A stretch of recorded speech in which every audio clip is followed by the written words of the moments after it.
and not just so much with like Nickelodeon kids, but it's the perception of the world has always been this way. Is like, oh, you made a Folgers coffee commercial. You must live in a mansion in Hollywood. Like, I saw you on TV. Like, you're rich. Well, that's far from the case, you know? And especially, which is the bummer for most of us on Nickelodeon, we don't get residuals for our shows. So we got paid, you know. It's interesting. Like, so in film and television, like in music, like in anything, when you create a product and then somebody buys that product or sees that product over and over, then you get paid each time that product's used or any time that that music's played. Or, okay, I want to use your song in a movie. Well, you have to pay for that. Oh, I want to use your song in this commercial. You have to pay for that. Or, you know, I'm Jerry Seinfeld. Okay, well, I'm Channel 5. I want to buy the rights to show Seinfeld on my network. Okay, Netflix just bought Seinfeld, and now it's playing Seinfeld. Well, you have to pay the cast, and you have to pay the people for... Oh, so they get paid residuals. Everyone gets paid residuals. Just not Nickelodeon? Everyone in television gets paid residuals. Everyone. That's how you make the majority of your money. You want to get into syndication. You want to get to 100 episodes so that you can get to syndication. And then you want to get into syndication because then you get your residual money. That's where you make your money. For example, the Friends cast at the peak was making $1 million an episode. That's crazy. So if you make 13 episodes that year, you make $13 million. You make 20 episodes that year, you make $20 million, right? But right now, each cast member of Friends, just in syndication alone, is making over $20 million a year, and they're not filming a show every week. They're not going to work. But they're playing their show, and they're using their likeness, and they're doing all this, so they get paid for it. And they're making over $20 million a year just because other networks are buying the rights for syndication. Is the reason you guys didn't get residuals, was that because you were kids and the people around you thought, oh, this is a great opportunity? I guess there's no residuals negotiated into this contract, but this will probably help their career, so they just didn't think to fight for that? Oh, keep going. Is that why? Keep going. Was it? Keep trying to figure it out. He doesn't have it. Right? That's what I'm guessing. Right? It's a lot of evil, corrupt people. That's the only thing that is the answer. There's no other answer. There's no other answer. So no one on the show gets residuals, though? Nobody. Well, the guest stars. Really? Oh, yeah. There's people who said 2 lines on one episode that still get checks in the mail. That is pretty crazy that Josh and I, corporations are making bag off of your show. They just sold it to Netflix. It was top 10 on Netflix. Look, I was in New Jersey recently, and they had 3 channels, Nick channels, and they were all 3 marathons of Drake and Josh, and they had different episodes playing on each channel. It was 3 different channels, and each was a marathon of Drake and Josh. Well, what was coming on in between those? Cereal commercials and this commercial. I'm just looking at this going, that is so much money going to this corporation, and they're just making it up of all of this. You should email Netflix and be like all of these, and say what?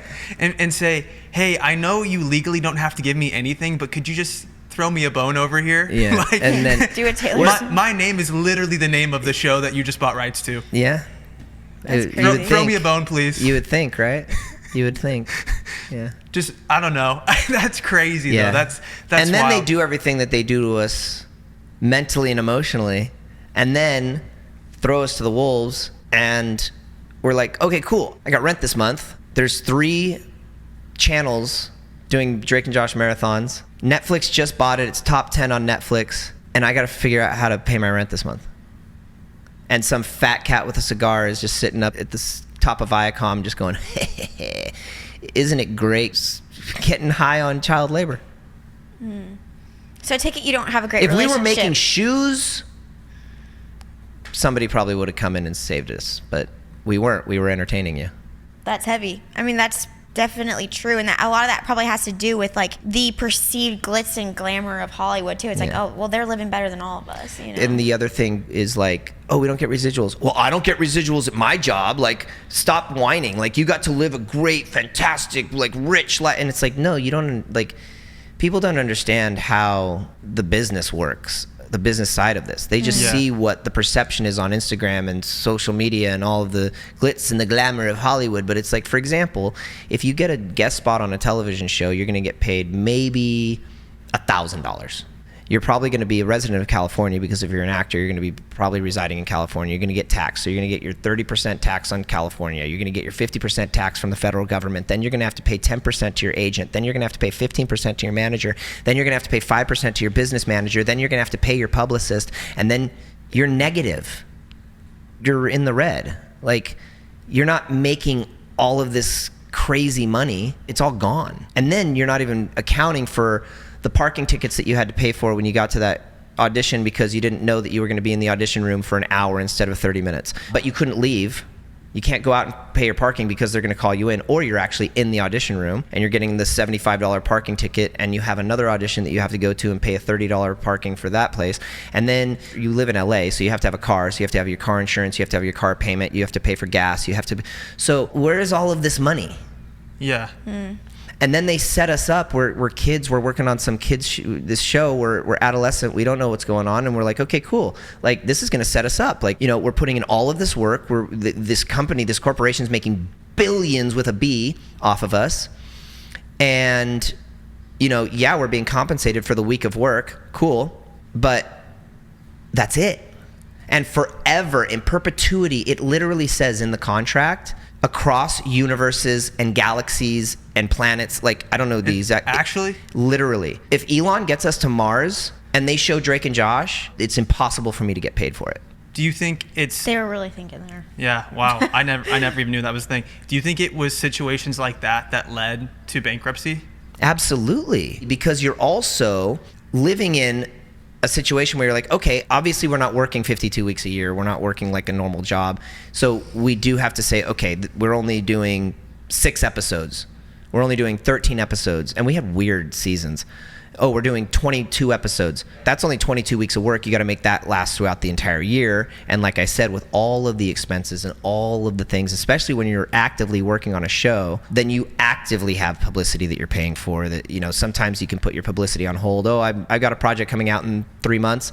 I'll put publicity on in a month. Oh, I got a project coming out at the end of the year. I'll wait in 6 months. I'll put my publicity on. But when you're like actively like on a show and stuff, you got your team, you've got stuff going. You're going to red carpet. You're trying to build your brand, and so the expenses are like out of control. And so that money that you're making really goes into like it's really just reinvesting into, for example, got the Amanda show. Okay, cool. What's next step? Okay, cool. Got Drake and Josh. Okay, cool. Oh, now we went and started and super did thing, and it's like, okay, what's the next thing? But all of those things require funding in like building your brand, and so that comes from the money that you're making in your job.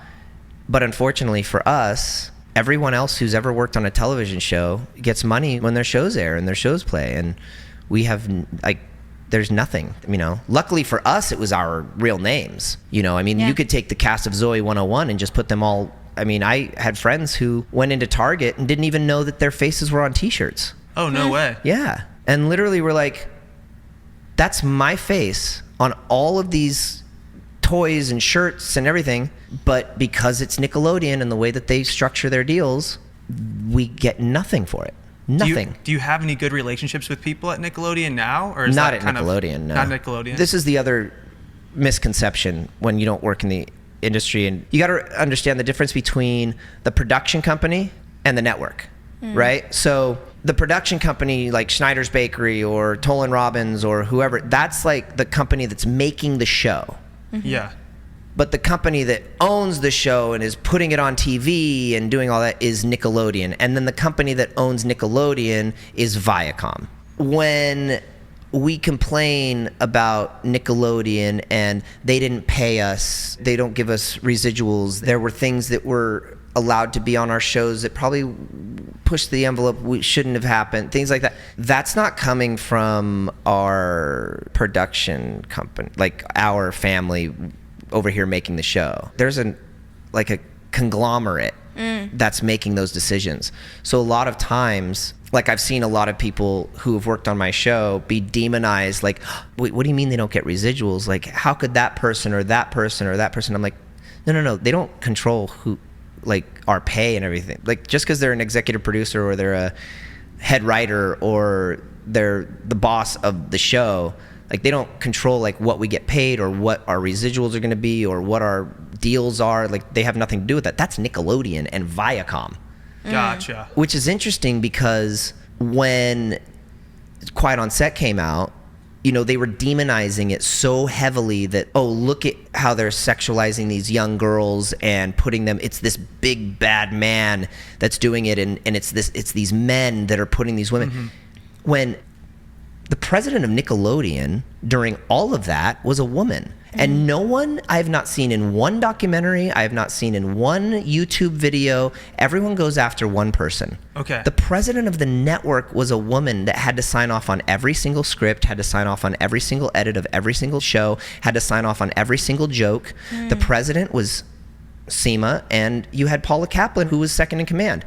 So you didn't think that they did? Two women. They're watching so all of these things they're clipping together that are saying, oh, they're putting these girls in these situations, this and this and this and this. People are like forgetting that there's like, our bosses had bosses.